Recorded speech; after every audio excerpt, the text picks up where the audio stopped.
Quiet, please. Quiet, please.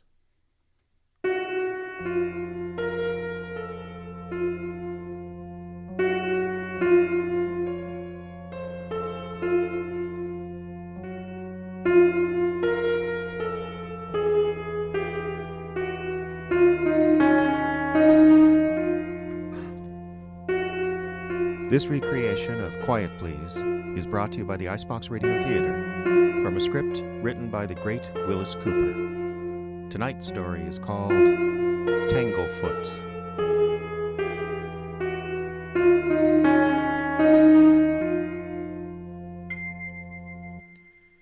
Back in the old days when GI didn't mean general issue, it just meant galvanized iron. I used to be a plumber. No cracks about leaving tools in the shop when you got to go out on a job.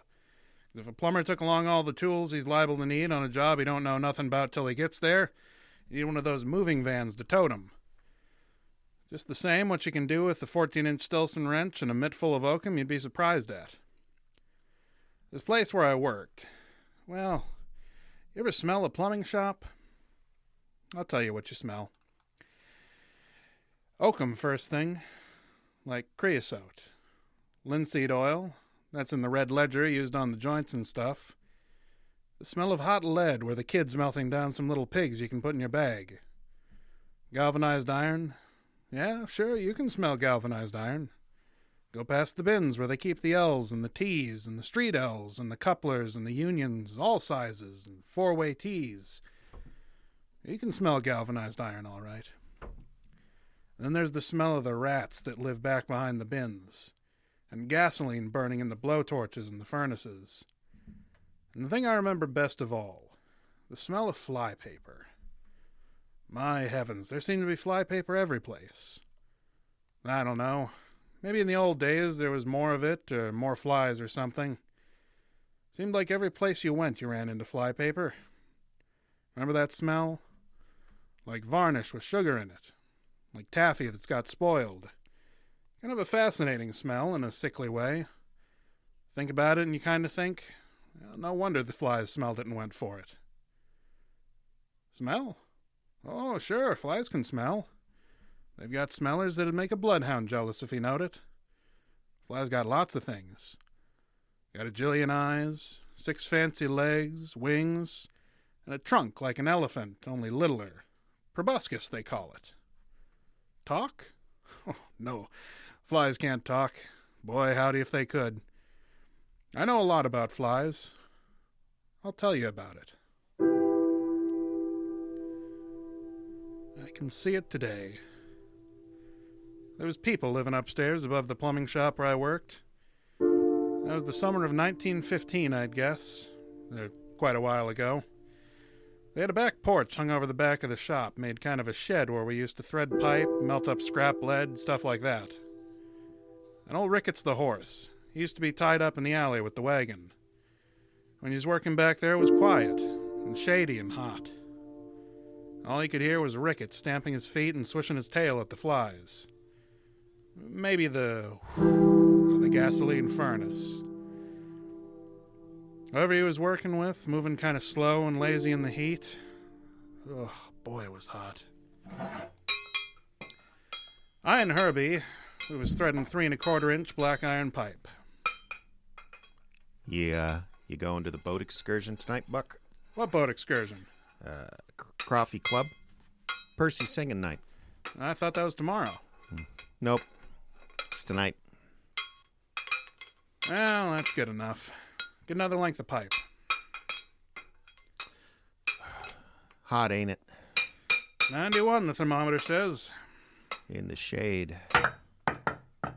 Hot for old Ricketts out there in the sun. His head's in the shade. What's he hollering about? Flies, I'd guess. Should have put the fly netting on him. Yeah. Hey, look out. Don't step in that fly paper. Fly paper all over the place. That Bert Kincaid is nuts about fly paper. Doggone stuff. Get it all over the place. Hey, watch where you're throwing it. You take care of the pipe, I'll take care of the fly paper. I think with this stuff all around, there wouldn't be so many flies. Flies are smart. What do you mean smart? Smart enough for flypaper. Flypaper's always full of them. Well, them's the dumb flies. Smart ones smell it and they fly away. They land on people. Horses take a bite. They live longer. You know, I wonder how long flies live. I don't know. Too long. Any more length of pipe you need threaded there? Here. What do flies think about? Eating. That's what I'm thinking about. What time is it? Why don't you look at that fancy new wristwatch of yours? Yeah, it's busted. Pretty near new. Gonna go home to eat? You want to come with me? No, I wasn't hinting. The heck you wasn't. Well, no flies on you, bud. Ma left some ice cream she made for me. Your mom home? Nah. She went on up to Peoria this morning. Department store there had a big sale or something. Well, I could stop at Reuben's, get some boiled ham or something. We could make sandwiches. Nah, we got something. Well, I should throw in something. I'm eating off of you. Nah. Well, that's 12 o'clock. Let's go.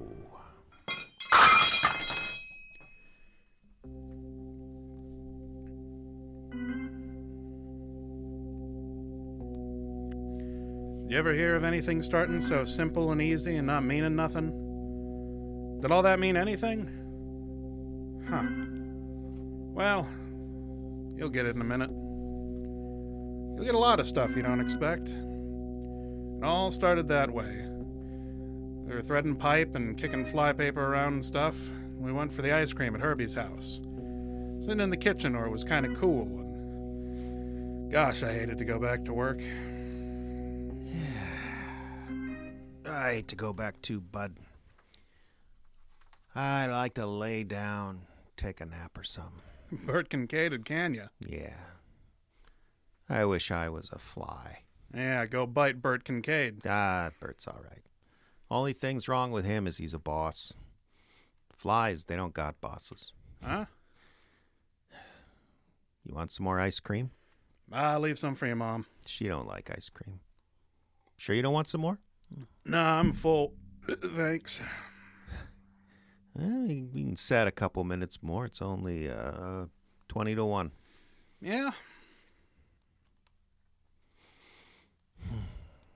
Thinking about flies. You are crazy about flies today. I just got to thinking about him. Say, what became of your dad?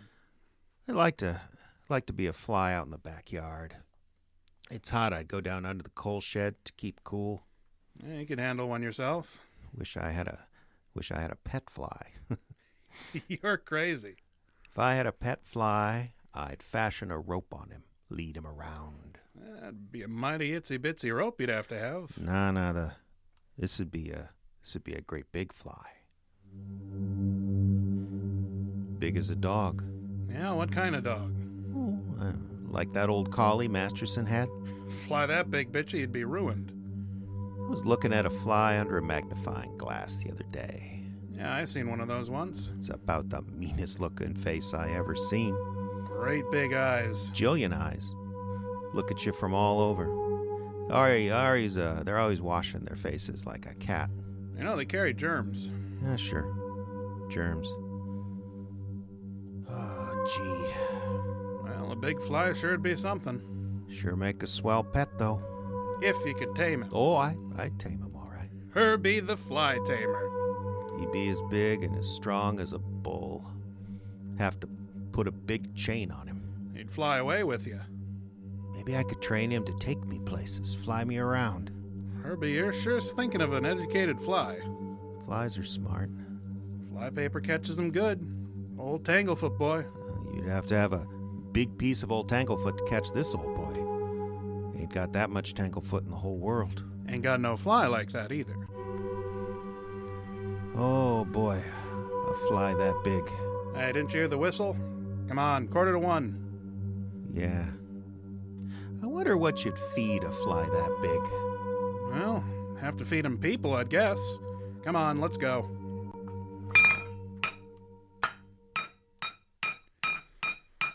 Remember, it was pretty near 3, maybe 4 months later. We were just beginning to get the first days of fall. People were starting to burn dry leaves along the curbstone. Herbie and I were fixing a hot water heater for Fred and Edith Gibbons, the telegraph operator.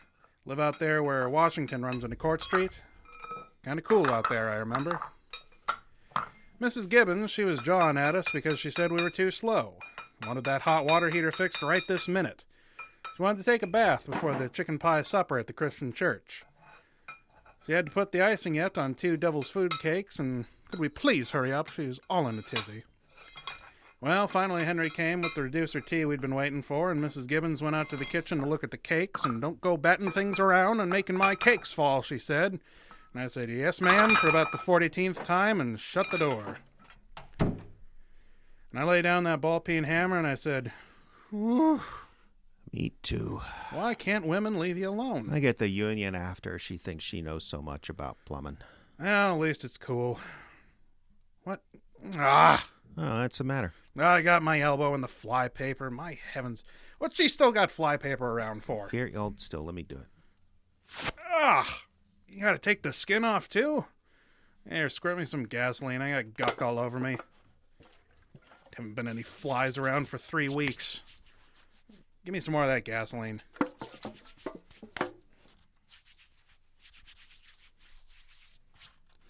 I know where there's a fly. What do you mean? I know where there's a fly. Well, why don't you swat him? Well, 2 reasons. First, I kind of like this fly. Like him? Raised him from a pup. Herbie. Raised a fly from a pup? Second thing is, you want to swat this fly, you better have a baseball bat. What? This here fly's 8 inches long. Huh? Hey, hand me that red lead.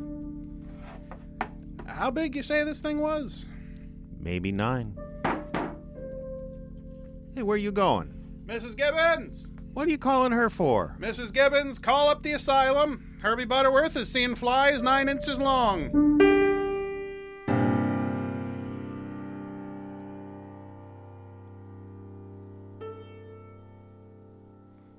I joked. Sure, I joked. Mrs. Gibbons give us hell for making noise, but what did I care? I got a good laugh. A fly 9 inches long. A good laugh. That day. Of course, things changed later on when Herbie and me couldn't find his old dog, Teddy. Out here under the coal shed. Hey, here, Teddy. Come here, Teddy. Come on out there, Teddy. Hey, come on, Teddy boy. Oh, darn it, Teddy. Hey, come on, Teddy. Here, boy. Here, boy. Come on. Good boy. Good dog. Come on. Now, Ted, you come out now. Come on out there. Ted boy, come on. Come on. Good boy. Oh, gosh darn dog. He's asleep, maybe. With me hollering that way? Well, maybe he's not there. Maybe he's out looking around for his... He is, too, there. I can see him. He's laying down in there. Hey, Teddy. Here, boy. Just reach in and pull him out. Darn dog. Buck. Huh. He's dead.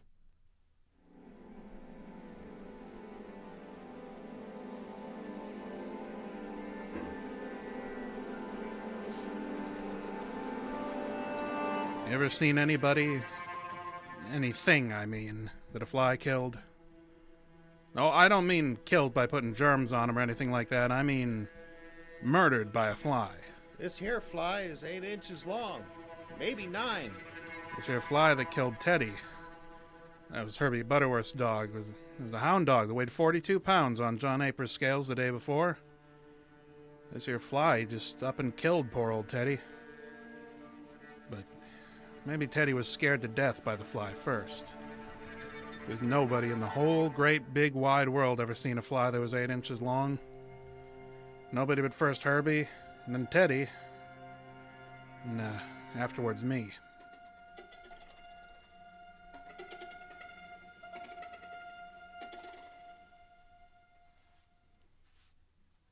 I ain't found him yet.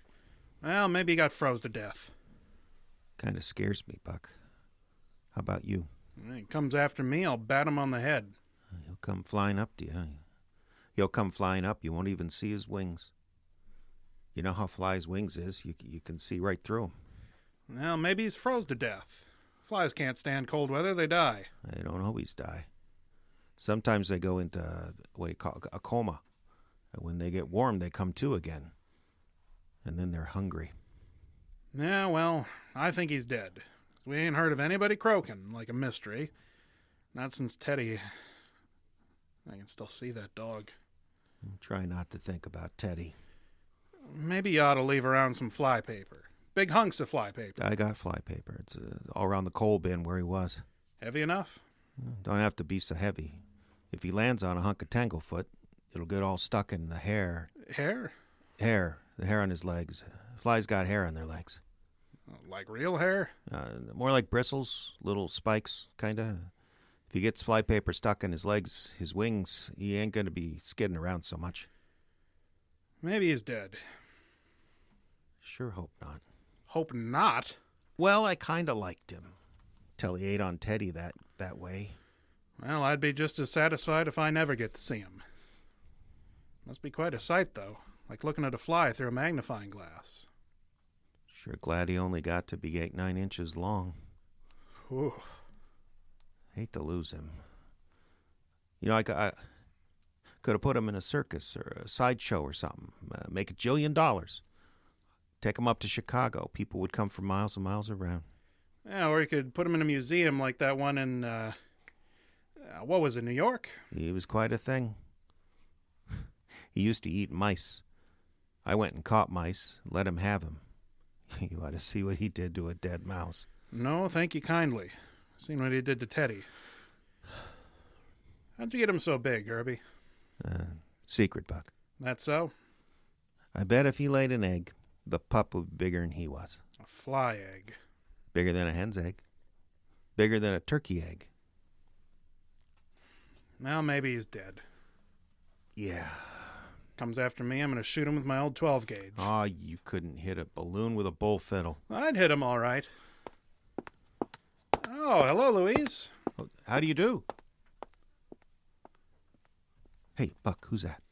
Oh, I don't know. Just moved to town from someplace in Ohio or Iowa, something like that. Louise. Louise McGinty. McKinley. McKinney? Well, one of them. How do you know her? Met her at Empire Hall, that dance the other night. What, social athletic club? Mm-hmm. Well, good night. I'll see you at the shop in the morning. So long. Hey, it's getting cold, ain't it? Gonna snow. Feels like snow. More busted water pipes. Yeah. Well, so long, Buck. Say, that Louise, what's her name? That's something, ain't it? Well, yeah, if you like that there type. I like it. Say, Herbie. What? Listen, that great big fly of yours. Yeah? On the level now. Is there a great big fly? Huh? Couldn't you just be... I just thought of it all of a sudden. I never seen this here fly. You mean you think I'm fooling? I was just wondering. That I was making it up? Was you?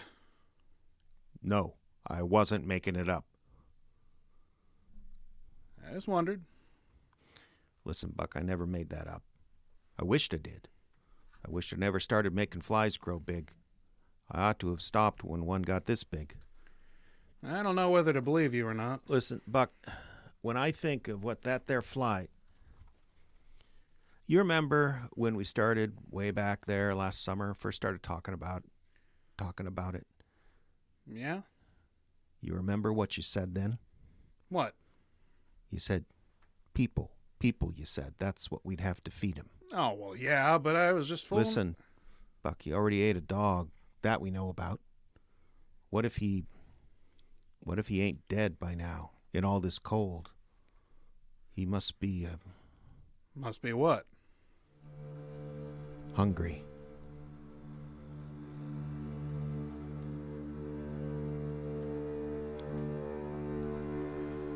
"3rd of December, 1915. Yeah, 76543. 3rd of December. That was the night Herbie and me talked like I told you. I remember because on the 7th, the Boy Scouts had a movie at the Capitol Theater. Used to be the Standard Theater. and there was this kid with a bugle blowing it out front. That was the 7th. That was the night Bert Kincaid phoned me up from the shop, and Noah Watson came over from kind of next door and told me Bert was calling for me. Head over, and Bert says, Herbie Butterworth, me and Herbie got to go right over to the McKinley's or McKinney's or whichever it was. Goes their furnace. There's something wrong with it, and it was freezing. And I should go right away, and Herbie was going to meet me there. He was already on his way over with Ricketts and the wagon and the tools. So I said, all right. And I put on my overshoes and my army sweater, and I go over there. See, his place is only 2 doors over from where Herbie lived, over there by the Garfield School. And that's why he was there already, see? Didn't even bother to knock on the door. I just went along to the cellar door with my Coleman lantern. I go on down, and Herbie was already there, sitting on the steps, so I just about fell over him. Not looking very happy. Hey, I said. Thought they'd be freezing to death in here at this house. Busted furnace. Well, it's not cold. It's warm in here, I said. I fixed it. Huh? I say I fixed it. The valve was corroded, and I put on a new one. Fired it up. It's all right. Well, what you sitting on the cellar stairs for? It's all fixed. What are you sitting around here for? Well, What are you looking so crabby about? Anybody ought to be crabby. It's me. I walked halfway across town, and What you so crabby about?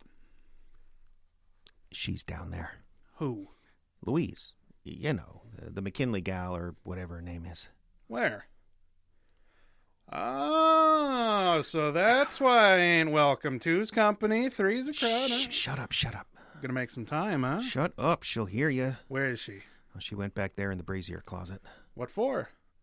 She gonna bring you a jar of apple butter? The old man, he makes elderberry wine. He got some bottles back there that he brung with him from Ohio or Iowa or whatever it was. 3 years old. Well, I sure like elderberry wine. I know it. Well, I'll tell you, Herbie, I'm a good guy. I'm your friend, Herbie. Seeing as you have everything fixed up, I'll go. You don't have to. No, I never stood in a guy's way, Herbie. I'll go out into the cold and the snow. Oh, ain't no snow. I'll go right home, and I'll leave this set of sea Allens and the Tines, and I'll leave the coast clear to you. You don't have to do that, Buck. Just as soon as I have one drink of elderberry wine. Knew there was a catch to it. No, I'll go right away, honest, Herbie. Hey, been telling her about giant flies and things? Cut it out. That thing's dead. Well, I guess so. If it ever was alive. You got the makings? Got some tailor-mades, Nebos. Much obliged. Ain't you smoking? Nah. What's she doing, making that wine? Old man probably hid some for himself. You'll give her a good smacking if he finds out she swiped it. Probably give you a good smacking, too. Huh? Why don't you yell at her? Oh, the folks upstairs will hear. Louise! Shh, got quiet, shh. Hey, Louise! Shut up, Buck. Come on now, let's go help her. Nix. Louise, you want some help? The people will hear ya. In here? Hey, Louise! Oh, I thought you needed some... Louise? Louise? Buck, what's that? Herbie. What's the matter, Buck? Buck, what's the... Louise.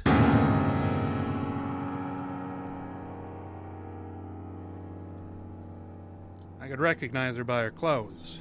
By her clothes, that's all. You ever saw a person that a fly... No. No, you never did. Herbie and I did. A big fly. I seen it. Not 8 or 9 inches long now, down in that hot, stuffy cellar. Fat and kind of loppy it was. Like after you had a big dinner. He was back there by them furnace pipes. I could see them eyes. Jillian eyes in that trunk like an elephant. When Herbie seen it, he fainted dead away. Kind of buzzed and wiggled its eyes at me and rubbed its face with its claws like a cat washing its face after dinner. I tried to holler, but all I could hear was this buzzing, that's all. And then it kind of stumbled up out of the pipes, jumped and flew right past my face. It kind of flew sideways, kind of. Out of the corner of my eye, I seen it fly right out into the furnace room. The furnace door was open and the fire...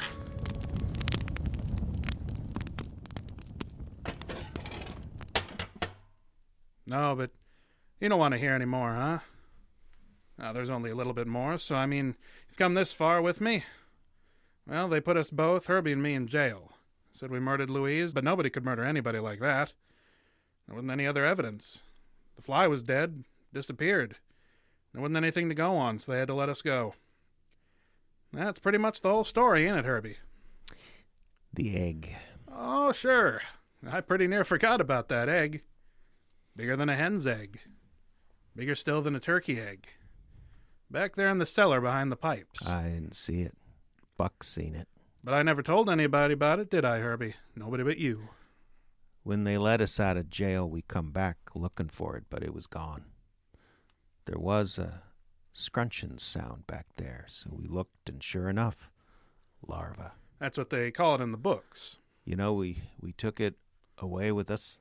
Sure enough, this one grew bigger and fatter than its father or its mother or whatever it was. And every single one of them since has got a little bigger and a little hungrier. Ain't that so, Herbie? Yep. Hungry all the time. Never let him out to hunt. Wait a minute here. Wow. Look at him. Any a dinger? First real live pet fly you ever seen. Here, Louise.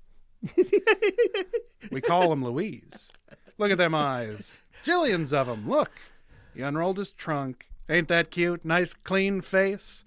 See them sharp bristles on his face? Biggest fly in the world. Bigger than a collie. Bigger than a Shetland pony, I'll bet. Hungrier, too. Come on, Louise. Come on. Wake up. He's awake, Buck. Uh-huh. All right, Herbie. All right. Go on in. No. It's you I'm talking to. Do as he says. Go on in. Go on in. Louise is hungry. What's the matter?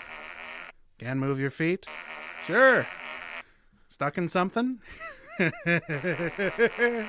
Used to call that stuff fly paper. Now we got a different name for it. No use trying to get loose. You're stuck for good. And Louise is hungry. It'll only hurt a minute, that's all. Careful now, Louise, honey. Don't get your feet stuck in the man paper.